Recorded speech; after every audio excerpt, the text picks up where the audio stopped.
Okay, so if you woke up this morning, you might have seen some pretty startling news. Yeah, quite a shakeup. Jimmy Kimmel Live. I mean, a real fixture of late-night TV pulled off the air. Indefinitely. And it's not just like a schedule change or something minor. No, not at all. This is tied directly to that awful tragedy, the assassination of conservative activist Charlie Kirk. And specifically, comments Jimmy Kimmel made afterwards. Comments that, well, a lot of people are calling disinformation. Exactly. And the reaction was swift. Major media companies pulling the plug, even the FCC weighing in with some pretty direct warnings. It signals a big shift, maybe. Right. So we're going to unpack this whole thing, what was said, the corporate reaction, the political side, the business angles. It's complex. It really is. Which brings us to that central question. Did America just see a necessary strike against media disinformation, or are we looking at, a dangerous precedent for free speech? That's exactly the tension. So let's start at the beginning, the catalyst. The context is incredibly somber. Absolutely. September 10th, 2025, Charlie Kirk, founder of Turning Point USA, assassinated at Utah Valley University. Just shocking. Instantly, his organization called him America's greatest martyr to the freedom of speech. And the response from the top was significant, too. President Trump ordering flags to half staff, announcing a posthumous Medal of Freedom. So you have this incredibly charged atmosphere, right? A national tragedy involving a major conservative figure. Definitely. It set the stage. Any commentary was going to be under a microscope, a very intense microscope. And just 5 days later, September 15th, Jimmy Kimmel steps into this. On his show, he suggests the May Gay gang was desperately trying to characterize this kid who murdered Charlie Kirk as anything other than one of them. And then he took another shot, mocking President Trump's mourning of Kirk. Compared it to how a 4-year-old mourns a goldfish. Given the situation, I mean, those comments landed really hard. Inflammatory is putting it mildly for some. But here's the critical part, the factual disconnect. Almost immediately, FBI officials, Utah Governor Spencer Cox, they went public. What did they say? They confirmed the accused killer, this 22-year-old Tyler Robinson, actually held a leftist ideology and was in a romantic relationship with a transgender partner. So the complete opposite of what Kimmel was implying. Exactly, which is why the accusations shifted from just offensive comments to spreading disinformation, claiming he was, quote, lying about Charlie Kirk's accused killer. That distinction, fact versus opinion, seems crucial here. And it wasn't just Kimmel feeling the heat, was it?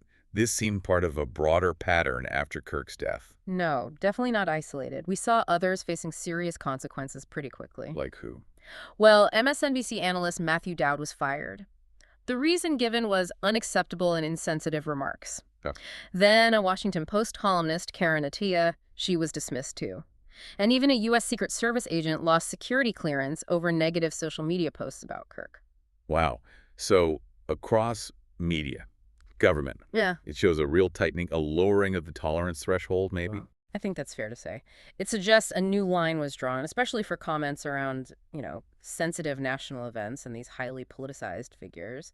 The speed and severity were notable. Which brings us to the corporate and, well, the political fallout for Kimmel himself. Yeah. September 17th, just 2 days after that monologue. Things moved fast. Incredibly fast. Nexstar Media Group, they own, over 200 stations, a huge ABC affiliate network. They announced they're preempting Kimmel's show for the foreseeable future. And they didn't mince words about why. No. Andrew Alford, their broadcasting president, called Kimmel's comments offensive and insensitive at a critical time, said they didn't reflect the values of their local communities. And, crucially, said continuing to air the show was not in the public interest. That phrase is important. Very. And it wasn't just Nexstar acting alone, right? Disney, the parent company of ABC, confirmed it too. Yep. Disney confirmed to Fox News an indefinite suspension of the show, so top-down agreement. And then Sinclair Broadcast Group, another big station owner, they also pulled the show in their, 30 markets. And Sinclair added demands, didn't they? They wanted more than just pulling the show. Yeah. They called for Kimmel to apologize to Kirk's family and make a meaningful personal donation to the family and Turning Point USA. Said the show wouldn't return until appropriate steps were taken. So real pressure with concrete conditions attached. And the pressure wasn't just from the business side. The government, or at least a key regulator, weighed in heavily. You mean FCC Chairman Brendan Carr? Exactly. That same day, September 17th, he's on a podcast calling Kimmel's comments some of the sickest conduct possible. And coming from the FCC chairman, that carries weight. They control broadcast licenses. Huge weight. He explicitly warned Disney and ABC, said there was a path forward for suspension. He reminded them that holding a broadcast license comes with an obligation to operate in the public interest. There's that phrase again. Right. He even praised Nexstar for doing the right thing by pushing back on programming that falls short of community values.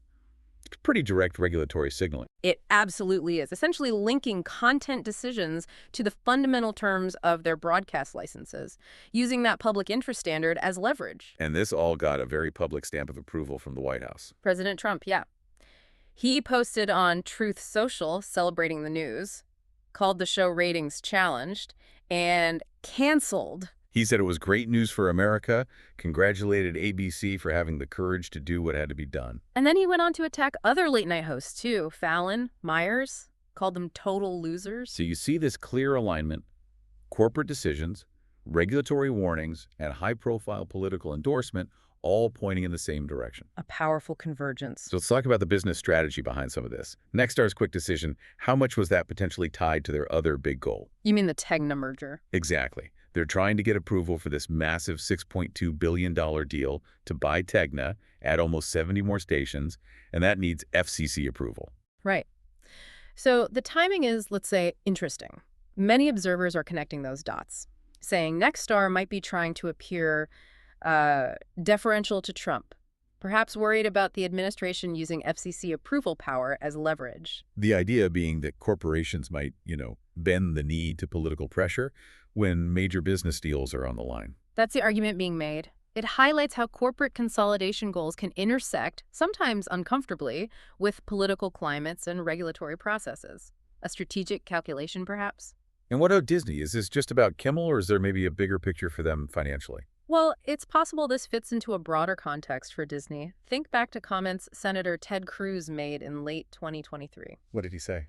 He pointed to Disney's own financial reports, their own statements acknowledging that focusing on cultural and social issues and how consumers see their positions on matters of public interest could actually hurt revenues and profits. So Disney itself admitted there's a potential financial downside to taking strong stances on certain issues. According to Cruz, yes.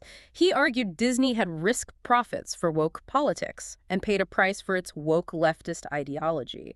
Now, that's his interpretation, but he's citing their filings. Okay, so if you look at it through that lens, then suspending Kimmel, whose comments definitely stirred up a cultural and political hornet's nest, could be seen as Disney maybe trying to course correct.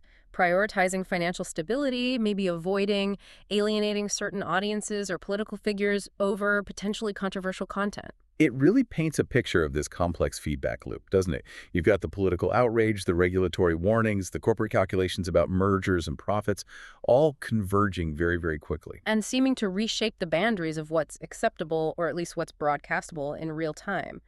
Perceived disinformation, especially around a tragedy like this, appears to have triggered immediate, severe commercial consequences. It sets a potentially, well, chilling precedent for media companies and commentators. So, yeah, this suspension of Jimmy Kimmel Live, it's way more than just one show being paused. It really shows how fast the media landscape can pivot when comments hit a nerve, especially in these polarized times. And when powerful players, corporations, regulators, politicians decide to act, it really throws a spotlight on the idea of truth in media, particularly around something as sensitive as Charlie Kirk's assassination. It definitely does. It leaves us with a pretty big question, doesn't it? Which is? In this environment where media power, community values, political influence, and business strategy all collide, what is the actual responsibility of broadcasters?